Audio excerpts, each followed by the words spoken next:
नमस्कार, मैं राहुल गौड़। मेरे पॉडकास्ट मजेदार पर आपका स्वागत है। इस पॉडकास्ट में मैं आपको साहित्य की विभिन्न विधाओं जैसे कहानियां, कविताएं, संस्मरण, व्यंग आदि के रोचक, अर्थपूर्ण, मजेदार और हृदयस्पर्शी अंश पढ़कर सुनाता हूं। कृपया मेरे पॉडकास्ट को फॉलो करें, रेट करें और पसंद आए तो शेयर भी करें।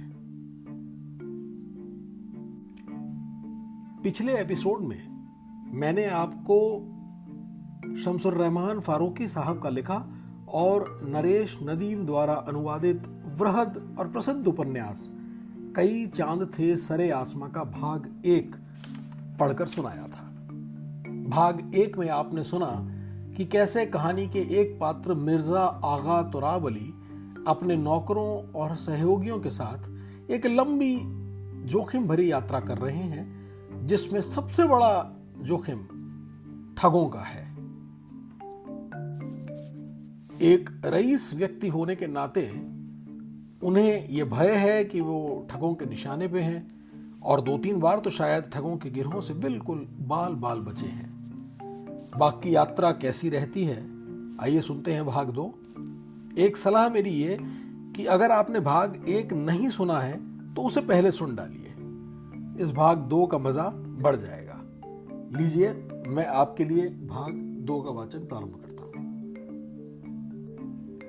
मौत के जोखिम के इस कदर नजदीक आ जाने की जहनी थकान और मुनीर खां जैसे पुराने और भरोसेमंद खिदमतगुजार को नौकरी से निकालने और वह भी इन नामुबारक हालत में निकालने का अफसोस और रंज, इन बातों ने आगा तुराब अली को उदास कर दिया था। उन्होंने कुछ खाए पिए बगैर बोझिल कदमों से अगले पड़ाव के लिए सफर शुरू किया। मुनीर खां की बर्खास्तगी के बाद उनके मुलाजिमों की तादाद 7 रह गई थी, लेकिन तजुर्बे और होशियारी के लिहाज से मुनीर खां इन 7 से बढ़कर था। और जब मुनीर खां जैसा जहां दीदा शख्स ठगों का फरेब खा सकता था तो फिर औरों का ठिकाना ही क्या था। इन ख्यालों में गुम, हर तरफ चौकन्नी निगाहों से देखते हुए अपने नौकरों में से कुछ को जरा आगे हरावल के तौर पर, कुछ को अपने दाएं बाएं और 2 को अपने पीछे रखते हुए वे धीरे धीरे बढ़ते गए। जब मिर्जा तुराब अली ने चौंक कर आसमान पर नजर डाली तो मालूम हुआ कि दिन बहुत चढ़ चुका है। वह पूरब से पश्चिम की तरफ जा रहे थे, इसलिए सूरज अभी उनके पीछे था और घुड़सवारों, खच्चर सवारों और पैदल सिपाहियों के लंबे साए सड़क पर फैल रहे थे। चारों तरफ दूर तक बंजर मैदान धूप में सुस्त फैला हुआ था, उसकी इंतहा ही न मिलती थी। लंबे सायों को उजाड़ और सुनसान रास्तों पर रेंगते देखकर मिर्जा तुराब अली का जी चाहा कि कोई और काफिला या कुछ सवार, नहीं तो 2-4 पैदल मुसाफिर मिल जाते तो कुछ मनभावना हो जाती। कितना सूना रास्ता है, भेड़िया ही मिल जाए।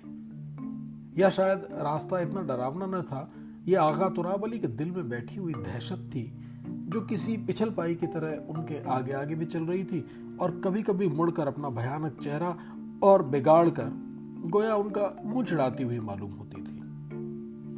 मिर्जा तुराब अली को वहम होने लगा कि कहीं अगले मोड़ के परली तरफ ठगों का कोई गिरोह उनकी ताक में बैठा हुआ हो तो हम लोग उन शैतानों से किस तरह निपटेंगे। उन्होंने सुन रखा था कि घुड़सवारों पर काबू पाने के लिए 2 की बजाय 3 ठग हमला करते हैं। एक घोड़े की रास पकड़ लेता है, इस कदर मजबूत और सख्त पकड़ के साथ कि घोड़ा एक कदम हरकत नहीं कर सकता। दूसरा ठग सवार की कमर में हाथ डालकर उसे नीचे खींच लाता है और तीसरा ठग सवार के गिरते गिरते अपने हथियार यानी सफेद और पीली पट्टियों वाले मोटे कपड़े के अंगोछे, ठगों की जुबान में रुमाल, से पलक झपकते में उसका गला घोंट देता है। शिकार को ठीक से तड़पने की मोहलत भी नहीं मिलती।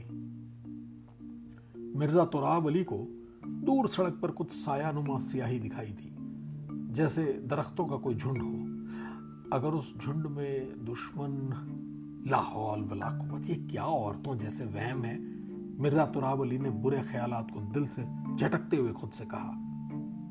उन्होंने नादे अली पढ़ना शुरू किया और दिल ही दिल में मन्नत मानी कि सुरक्षित घर पहुंच जाऊं तो पहली फुर्सत में हाफिज शाह जमालुल्लाह साहब के मज़ार मुबारक पर चादर चढ़ाऊंगा और लंगर करूंगा और सरकारी कामों से मोहलत मिलते ही अमरोहा जाकर दरगाह हजरत मखदूम शाह विलायत पर हाजिरी दूंगा। मिर्जा तुराब अली को अब महसूस हुआ कि मोड़ से जरा पहले जो स्याही सी नजर आती थी और जिसे वे दरख्तों का कोई झुंड समझे थे कि सड़क के बीच तक साया किए हुए हैं, दरअसल चंद मुसाफिरों का गिरोह था।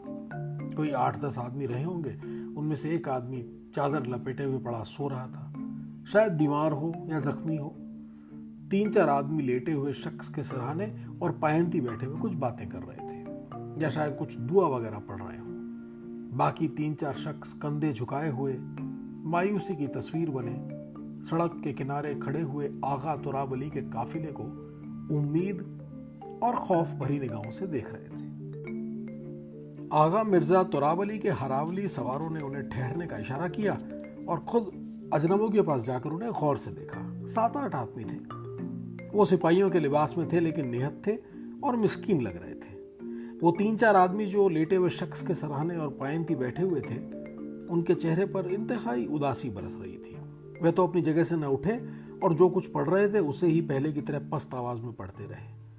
हरावल सवारों से साफ न सुना गया लेकिन वे अरबी में कुछ मुसलमानों वाली दुआ या कुरान की आयतें मालूम होती थी। 4 आदमी सड़क के किनारे खड़े थे। उनके भी चेहरों पर रंज और अफसोस की मटियाली रंगत दौड़ी हुई थी। उनके बदन ढीले और झुके हुए थे, गोया आजिजी और थकान की आखिरी मंजिल तय कर चुके हों। उनका रंग कालापन लिए हुए और नाक नक्शा अवध वालों जैसा था। उनके भी हाथ में कोई हथियार न था लेकिन उनके पीछे 4-6 बड़ी बड़ी गठरियों में कुछ सामान बंधा हुआ था और गठरियों की लंबाई चौड़ाई से गुमान गुजरता था कि इनमें हथियार भी होंगे। उन्होंने उम्मीद से भरी मिस्कीन निगाहों से सवारों को देखा और उनमें से एक ने झुककर तस्लीम की और मुर्दा सी आवाज में बोला, जय नसीब कमीदान साहब की आपका गुजर इधर से हुआ, हमारी तो आस टूट चुकी थी। सवारों में से एक ने बात काटकर गुस्से के लहजे में कहा, क्या बात है, कौन लोग हो तुम यहाँ क्यों खड़े हो? मिस्कीन सूरत वाले शख्स ने, जो खिचड़ी बालों, कड़बड़ी दाढ़ी और झुर्रीदार गर्दन वाला अधेड़ उम्र मालूम होता था, कुछ आगे आने की कोशिश की लेकिन सवार ने उसे घुड़क दिया, वहीं रहो, जो कहना है वहीं से कहो। कमीदान जी, करीमुद्दीन मेरा नाम है, हम सिपाही नवाब साहब चांदपुर के हैं, हम मुसलमान हैं, ककराला छुट्टी पर गए थे, अब नौकरी पर लौट रहे हैं। सवार के मना करने के बावजूद अब आगा तुराब अली राहगीरों के इतने नजदीक आ चुके थे कि उनकी बातचीत बखूबी सुन सकते थे। उन्होंने देखा कि राहगीर वाकई सिपाही हैं और मुसलमान हैं। उन्होंने मामूली सिपाहियों की तरह गजी के तंग और ऊंचे पजामे पहन रखे थे, बदन पर नीली सूसी या महमूदी का तंग शलूका, उसके ऊपर फूलदार छाल्टी की कबा जिसका दामन मुसलमानों के तर्ज पर बाएं से दाएं ऊपर को आता था, सर पर मुसलमानों के तर्ज की साफे जैसी पगड़ी, कमर में मजबूत पटके जैसा दुपट्टा लेकिन खंजर या तमंचे से खाली, पाँव में नीची एड़ी की नोकदार जूतियां जिनकी अड्डियां ऊंची थी ताकि तेज चलने में आसानी हो। सर से पैर तक वो थके हुए बल्कि हारे हुए सिपाही मालूम होते थे लेकिन हथियार नाम की कोई चीज उनके पास न थी। आगा तुराब अली का ध्यान अपनी तरफ देखकर कड़बड़ी दाढ़ी वाले मिस्कीन सिपाही करीमुद्दीन ने जोर का नारा बुलंद किया, अल्लाह तेरा शुक्र, नवाब साहब तशरीफ ले आए, रहमत का फरिश्ता उतर आया।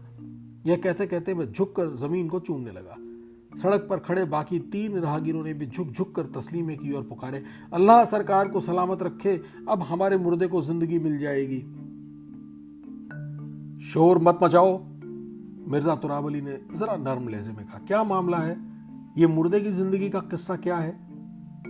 जो 4 राहगीर लेटे हुए शख्स के पैताने और सिरहाने थे, अब उनकी आवाजें साफ सुनाई देने लगी थी। वे अर्ध शिक्षितों के लहजे में सूरह फातिहा और सूरह इखलास पढ़ रहे थे।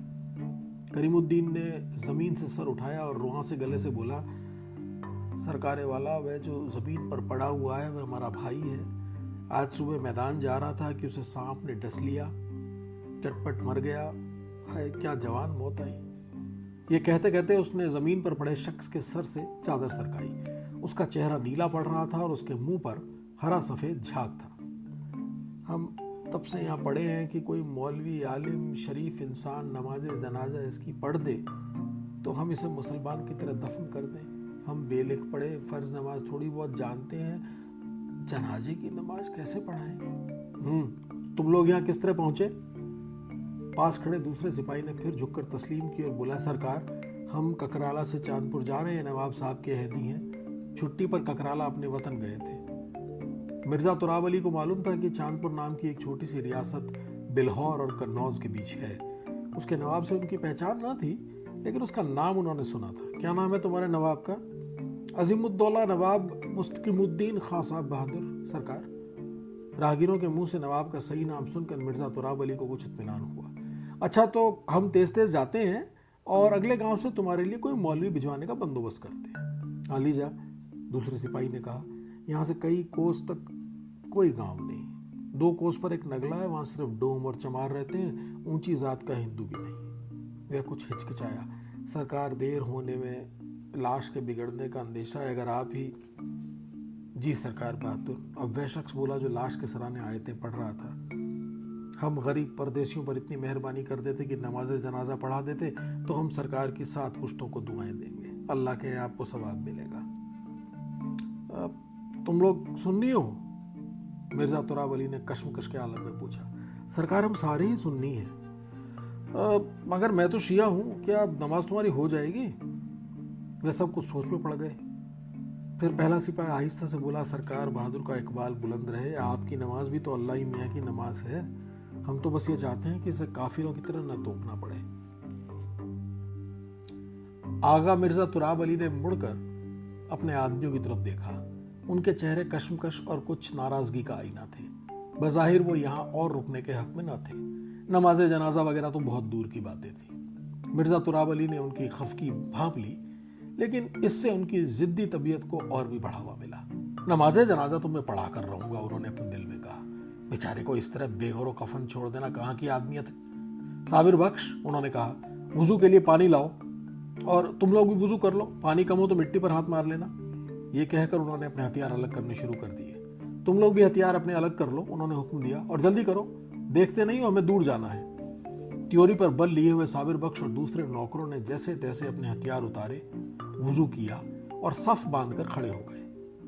राहगीर सिपाहियों में से एक के सिवा बाकी ने अपनी सफ पहले ही बना ली थी। हिफाजत के ख्याल से मिर्ज़ा तुराब अली के आदमियों ने अपनी सफ राहगीर सिपाहियों की सफ के आगे रख ली। एक जो सफ के बाहर था उसकी तरफ इशारा करके करीमुद्दीन ने कहा, सरकार, नवाब साहब और मुलाजिमों के हथियार हिफाजत से रहेंगे, हमारे भी हथियार इन गठरियों में बंधे हुए हैं। यह सरबुलंद खां रखवाली उनकी करेगा। नवाब साहब हुजूर नमाज पढ़ा दें।